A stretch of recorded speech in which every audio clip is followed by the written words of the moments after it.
Hi, my name is Nancy Bravo. I'm the Spanish teacher here at Clifton. This presentation is intended for parents or guardians of students in Spanish 1A or 1B. I teach both classes and use a very similar structure in both, so this is a useful presentation for both of those classes. A little bit about the path here at Clifton. 7th and 8th graders are mixed in the Spanish 1A class. 7th graders take Spanish 1A when they're in 7th grade, and in 8th grade they take Spanish 1B. Those students who take both Spanish 1A and 1B at Clifton are recommended for enrollment at Spanish 2 in Monrovia High School. Students who start in 8th grade and only take Spanish 1A may need to start back at Spanish 1 in Monrovia High School because they may not have all the required skills, as we only cover half of the book here at Clifton.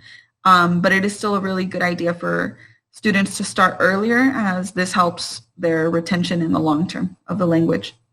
And I just want to clarify that this course does not take the place of any of the courses at Monrovia High School, and it doesn't count towards their high school graduation requirements. So about this class, this is an introduction to Spanish language and culture, where we're going to be working on all the skills related to speaking, writing, listening, and reading basic Spanish. Students will have plenty of opportunities to talk to each other on a daily basis and engage in dialogue with me as well. But the most important thing that they're going to be doing is speaking. There's going to be opportunities for them to talk to their peers and to me in Spanish on a daily basis. In Zoom, we're using the breakout room feature quite a bit with groups of 2 to 4 to practice dialogues. And when we are not together on those days for live instruction, students may be asked to record videos of them presenting on a topic in Flipgrid, and then those will be made available for the students in the class.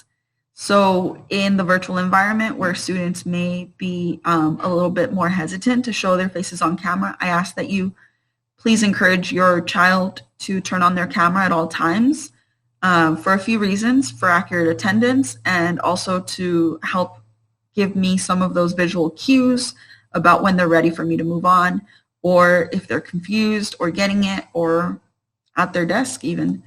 So I would really appreciate the support on that end. Students will be taking notes and using a notebook in this class that we'll be organizing in a really specific way. We have a table of contents, we use page numbers, we use dates to keep all of our work organized, and this is really important. Students should have their composition book by now because we've used it a few times in class. If they do not have their composition book, it's not too late. They can still catch up. Because it's still early on in the year, but the longer that goes by and the students don't have a composition book, the more they're going to get behind. So I would really encourage that you just check that they have it, and we take care of the organization here in class. As far as note taking, they will be taking notes and they will be writing to practice the accents and all those things. So when they're taking notes, they'll be doing this on their off days from pre-recorded lessons that then will reinforce in the class on the next day.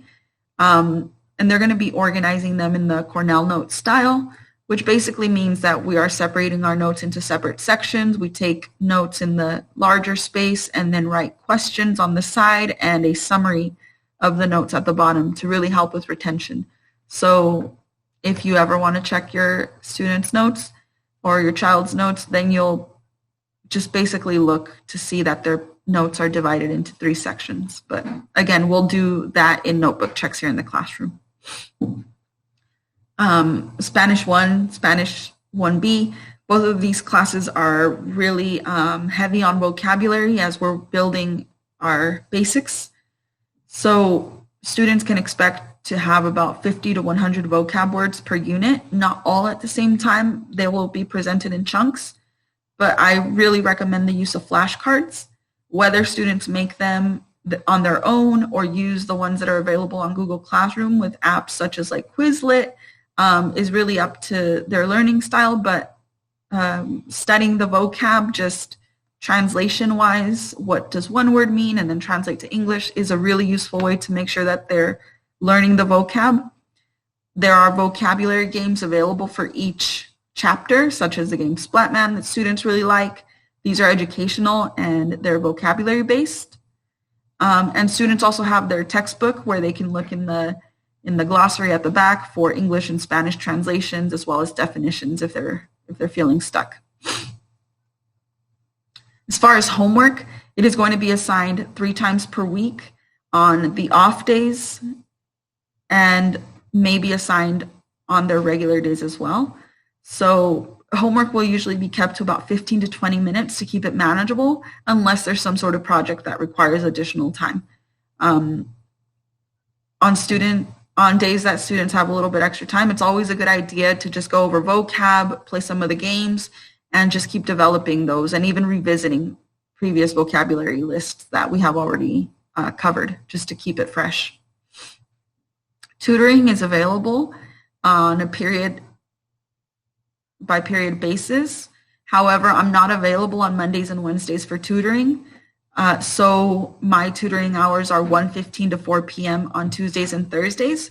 For these meetings, no appointments are needed. Students can just pop in as needed.